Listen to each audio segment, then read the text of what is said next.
आदाब, सत श्री अकाल। मैं उदय चौधरी फिर एक बार आप लोग के सामने फिर से एक सोशल मैसेज देने, तो सभी को मैं सुस्वागतम कहता हूँ मेरे चैनल में फिर से आने के लिए। तो दोस्तों, अभी कोरोना छाई हुई है पूरी दुनिया में।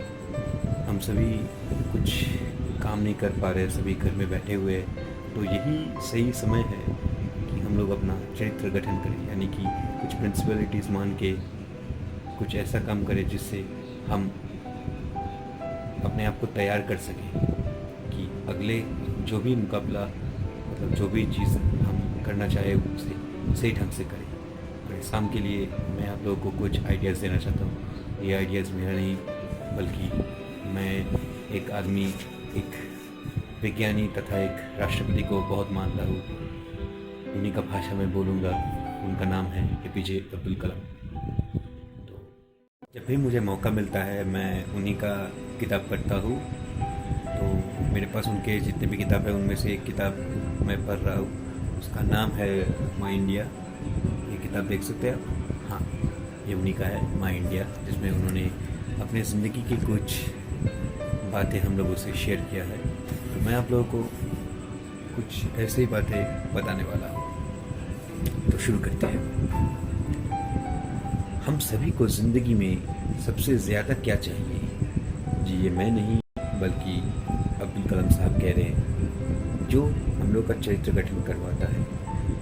उनमें से पहला है ज्ञान, दूसरा है उस ज्ञान का सही मूल्यांकन, यानी कि उसे सही ढंग से काम में लगाना, और तीसरा हम ये देखें कि दूसरों में भी हम ये ज्ञान बांट पा रहे हैं।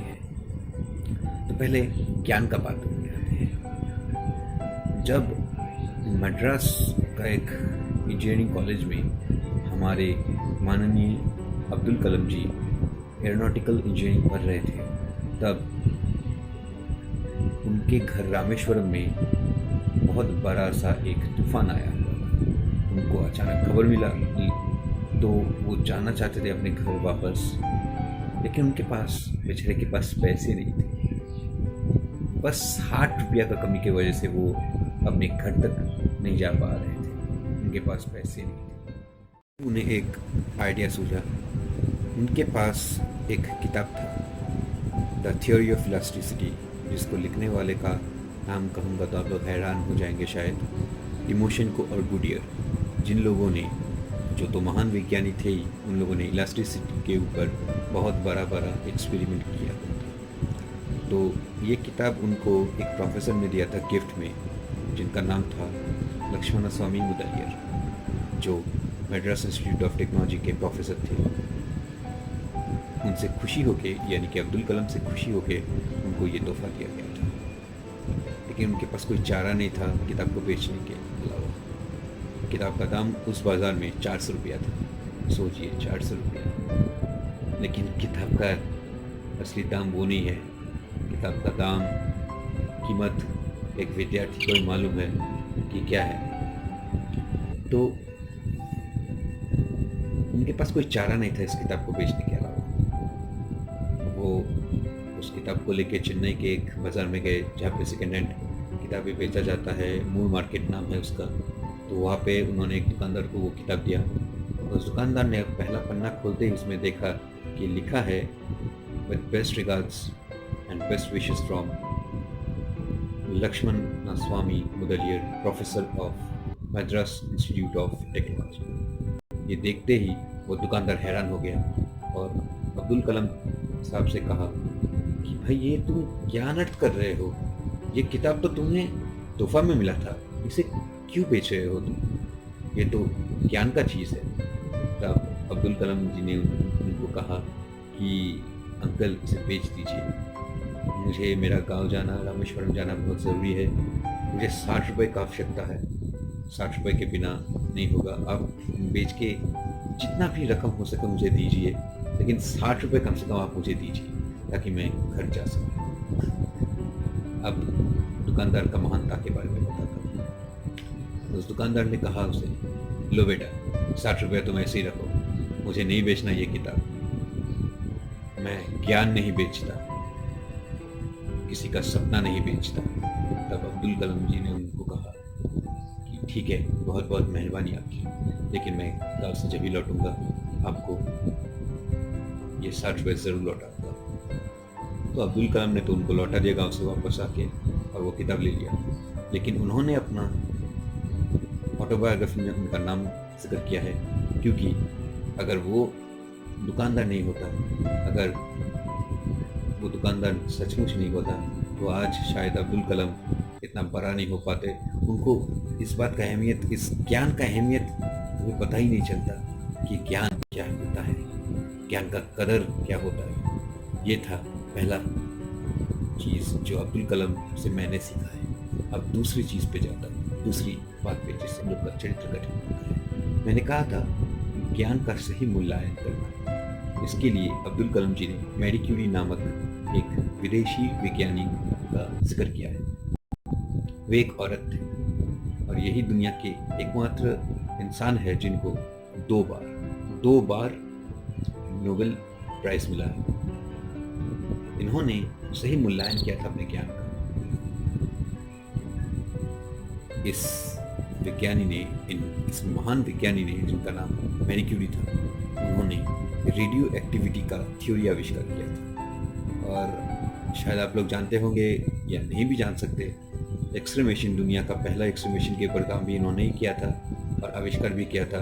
वो इसलिए ताकि जो रेडिएशन के वजह से हम लोगों का सेल्स जो डिस्ट्रॉय हो जाता है, उसके ऊपर एक्सपेरिमेंट करने के लिए।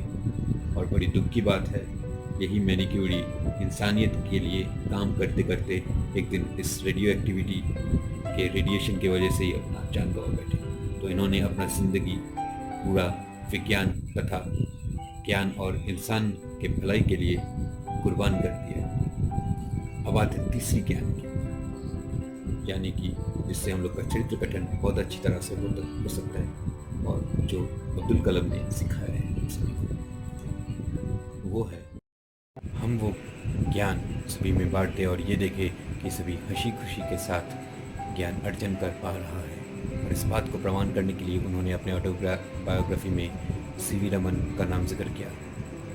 सीवी रमन भारत के पहले विज्ञानी है जिनको नोबेल प्राइज़ मिला है। तो चले जाते हैं हम एपीजे अब्दुल कलाम के ऑटोबायोग्राफी में। जो बात उन्होंने कहा है, सन 1994 में हमारे देश में राष्ट्रपति थे राजेंद्र प्रसाद।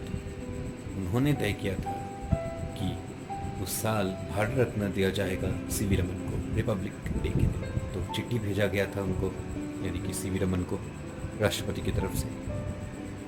तब रिपब्लिक डे के 2 दिन पहले ही राष्ट्रपति को चिट्ठी भेजा सीवी रमन ने और ये बात कहा कि सर, मैं 26 जनवरी को आके नोबेल प्राइज़, माफ़ कीजिए, भारत रत्न नहीं ले सकता, मैं अगले दिन आऊँगा, यानी कि 27 जनवरी को आऊँगा। तो सभी हैरान थे इस बात के लिए कि जो टाइमिंग का इतना पक्का है वो अगले दिन क्यों आ रहे हैं। तो जब 27 तारीख को सीवी रमन दिल्ली पहुंचे, राष्ट्रपति भवन में जाके अपना भारत रत्न लिए, सभी ने बहुत तालियां दी, तालियों से उनको स्वागत किया, उनको भारत रत्न भी मिला। तब राजेंद्र प्रसाद ने, हमारे माननीय राष्ट्रपति ने, उनसे पूछा कि आप कल क्यों नहीं आ रहे। तब सीवी रमन ने कहा था कि मैं एक स्टूडेंट को गाइड कर रहा हूँ उसके पीएचडी के लिए, और कल मेरा लास्ट क्लास था। मैं उसे पढ़ाने गया था क्योंकि सामने उसका एग्ज़ाम है और एग्ज़ाम में पास करने के लिए कुछ चीज़ें चाहिए, उसका रिसर्च में उसे सक्सेसफुल होने के लिए कुछ ज़रूरी चीज़ें चाहिए जो मैं उसे कल बता रहा था, इसलिए मैं आ नहीं सका कल। ये सुन के राजेंद्र प्रसाद का छाती और चौड़ी हो गई और सभी और तालियां देने लगे सीवी रमन के इस बात को जानकर। यही तीनों बात मैं आप लोगों को फिर से कहता हूँ कि पहले ज्ञान लीजिए, दूसरा ज्ञान का से मूल्यांकन कीजिए, और तीसरा ज्ञान को सभी में बांट दीजिए। ऐसा अब्दुल कलाम साहब कह रहे हैं। मैं उनका ही कहा हुआ बात आप लोगों को सुनाता हूँ, गौर से सुनिए। What is knowledge? Knowledge is equal to the equation knowledge equals to creativity plus righteousness plus courage plus indomitable spirit, यानी कि इन चारों चीज़ों से नॉलेज बनता है। और नॉलेज के लिए मैंने जो 3 चीज़ आज जिक्र किया है वो चीज़ ज़रूरी है। इन चारों विषय में अगला वीडियो में बात करेंगे। तब तक के लिए शुक्रिया। अगर आप लोग इस छुट्टी के समय इन 3 चीज़ जिसके बारे में मैंने बताया उसके बारे में थोड़ा काम करेंगे, थोड़ा सोचेंगे, तो आप लोगों का भी चरित्र गठन हो जाएगा। और ये मैं नहीं, कलम साहब कह रहे हैं, तो आप लोग अपना चरित्र गठन कीजिए। और अगर इस वीडियो से आप लोगों को कुछ फ़ायदा होता है चरित्र गठन करने में, तो लाइक शेयर ज़रूर करना और सब्सक्राइब तो ज़रूर करना। बहुत बहुत धन्यवाद वीडियो देखने के लिए। देश को आगे बढ़ाइए ऐसे ही, अपना खुद का चरित्र गठन करके, तभी देश आगे बढ़ेगा। जय हिंद।